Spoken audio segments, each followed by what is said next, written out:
ॐ तव कथामृतं तप्तजीवनं कविभिरीडितं कल्मषापहं श्रवणमङ्गलं श्रीमदाततं भुवि गृह्णन्ति ये भूरिदा जनाः।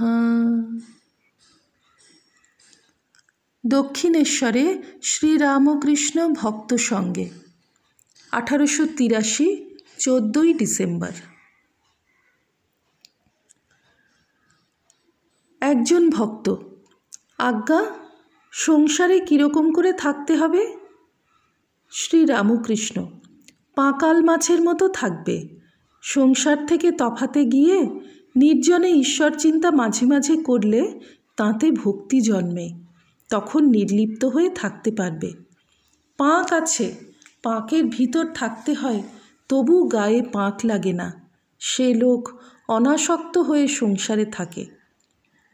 ঠাকুর দেখিতেছেন, মনি বসিয়া এক মনে সমস্ত শুনিতেছেন। শ্রীরামকৃষ্ণ মনি দৃষ্টে: তীব্র বৈরাগ্য হলে তবে ঈশ্বরকে পাওয়া যায়।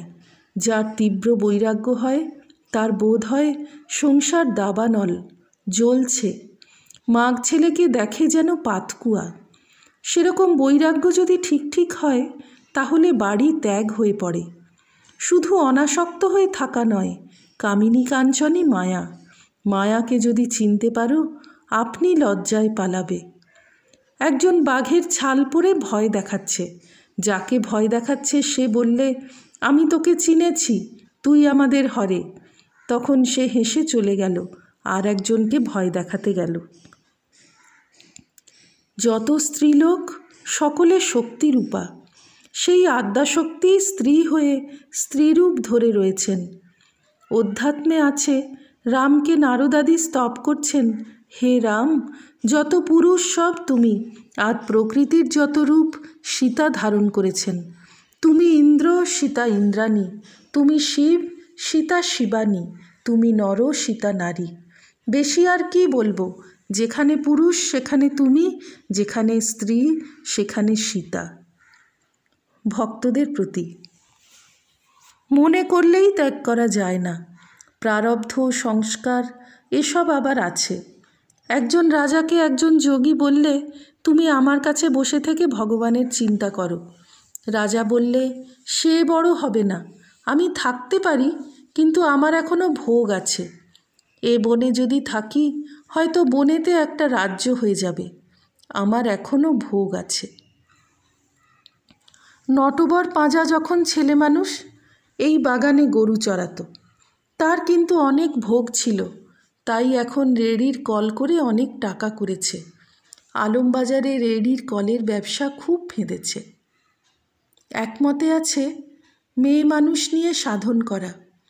কর্তা ভজা মাগিদের ভিতর একবার আমায় নিয়ে গিয়েছিল। সব আমার কাছে এসে বসল। আমি তাদের মা মা বলাতে পরস্পর বলা বলি করতে লাগলো, ইনি প্রবর্তক, এখনও ঘাট চিনেন নাই। ওদের মতে কাঁচা অবস্থাকে বলে প্রবর্তক, তারপরে সাধক, তারপর সিদ্ধের সিদ্ধ।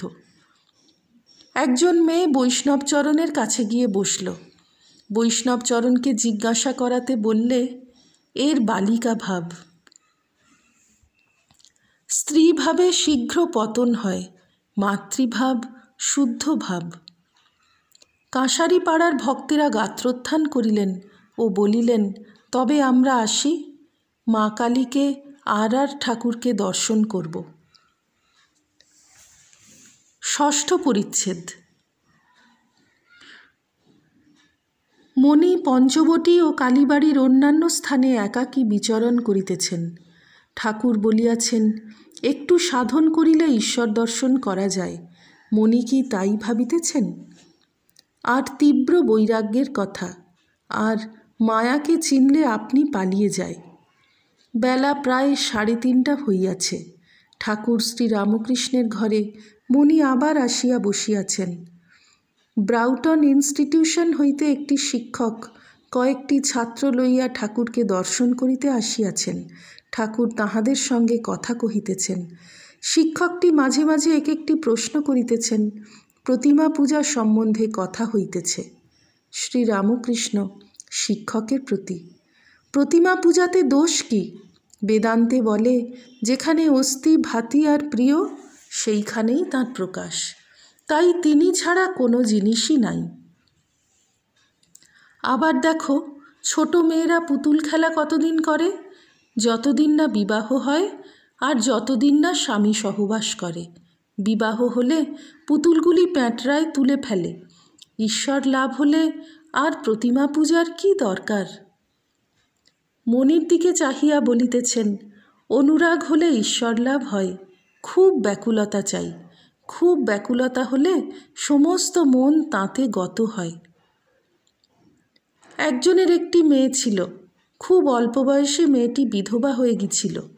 স্বামীর মুখ কখনো দেখে নাই। অন্য মেয়ের স্বামী আসে দেখে।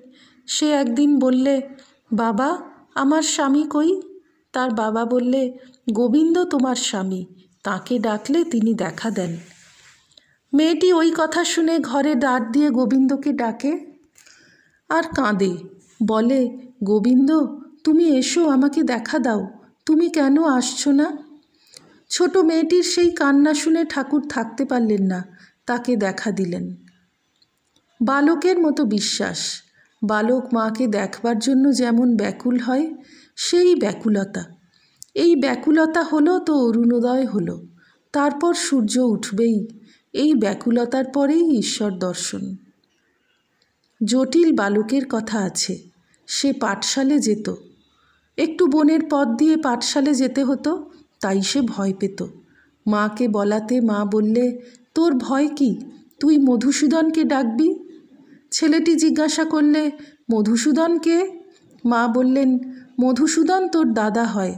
তখন একলা যেতে যেতে যাই ভয় পেয়েছে, অমনি ডেকেছে, দাদা মধুসূদন। কেউ কোথাও নাই। তখন উচ্চ ঈশ্বরে কাঁদতে লাগলো, কোথায় দাদা মধুসূদন? তুমি এসো, আমার বড় ভয় পেয়েছে। ঠাকুর তখন থাকতে পারলেন না, এসে বললেন, এই যে আমি, তোর ভয় কি? এই বলে সঙ্গে করে পাঠশালার রাস্তা পর্যন্ত পৌঁছিয়া দিলেন আর বললেন, তুই যখন ডাকবি আমি আসব, ভয় কি? এই বালকের বিশ্বাস, এই ব্যাকুলতা। একটি ব্রাহ্মণের বাড়িতে ঠাকুরের সেবা ছিল। একদিন কোনো কাজ উপলক্ষে তার অন্য স্থানে যেতে হয়েছিল। ছোট ছেলেটিকে বলে গেল, তুই আজ ঠাকুরের ভোগ দিস, ঠাকুরকে খাওয়াবি। ছেলেটি ঠাকুরকে ভোগ দিল। ঠাকুর কিন্তু চুপ করে বসে আছেন, কথাও কন না, খানও না। ছেলেটি অনেকক্ষণ বসে বসে দেখলে যে ঠাকুর উঠছেন না। সে ঠিক জানে যে ঠাকুর এসে আসনে বসে খাবেন। তখন সে বারবার বলতে লাগলো, ঠাকুর এসে খাও, অনেক দেরি হলো, আর আমি বসতে পারি না। ঠাকুর কথা কন না। ছেলেটি কান্না আরম্ভ করলে। বলতে লাগলো, ঠাকুর, বাবা তোমাকে খাওয়াতে বলে গেছেন, তুমি কেন আসবে না? কেন আমার কাছে খাবে না? ব্যাকুল হয়ে যাই খানিকক্ষণ কেঁদেছে। ঠাকুর হাসতে হাসতে এসে আসনে বসে খেতে লাগলেন। ঠাকুরকে খাইয়ে যখন ঠাকুরঘর থেকে সে গেল, বাড়ির লোকেরা বললে, ভোগ হয়ে গেছে, সেসব নামিয়ে আন। ছেলেটি বললে, হাঁ হয়ে গেছে, ঠাকুর সব খেয়ে গেছেন। তারা বললে, সে কি রে? ছেলেটি সরল বুদ্ধিতে বললে, কেন, ঠাকুর তো খেয়ে গেছেন। তখন ঠাকুর ঘরে গিয়ে সকলে দেখে অবাক। সন্ধ্যা হইতে দেরি আছে। ঠাকুর শ্রীরামকৃষ্ণ নহবতখানার দক্ষিণ পার্শ্বে দাঁড়াইয়া মনির সহিত কথা কহিতেছেন। সম্মুখে গঙ্গা। শীতকাল, ঠাকুরের গায়ে গরম কাপড়। শ্রীরামকৃষ্ণ, পঞ্চবটির ঘরে শোবে? মণি, নহবতখানার উপরের ঘরটি কি দেবে না? ঠাকুর খাজাঞ্চিকে মনির কথা বলিবেন, থাকবার ঘর একটি নির্দিষ্ট করে দিবেন। তার নহবতের উপরের ঘর পছন্দ হয়েছে। তিনি কবিত্বপ্রিয়। নহবত থেকে আকাশ, গঙ্গা, চাঁদের আলো, ফুল গাছ এসব দেখা যায়। শ্রীরামকৃষ্ণ, দেবে না কেন? তবে পঞ্চবটির ঘর বলছি এই জন্য, ওখানে অনেক হরিনাম, ঈশ্বর চিন্তা হয়েছে। ওম নিরা निरञ्जनं नित्यमनन्तरूपं भक्तानुकम्पाधृतविग्रहं वै ईशावतारं परमेशमिड्यं तं रामकृष्णं शिरसा नमामः। श्री रामकृष्णार्पणमस्तु।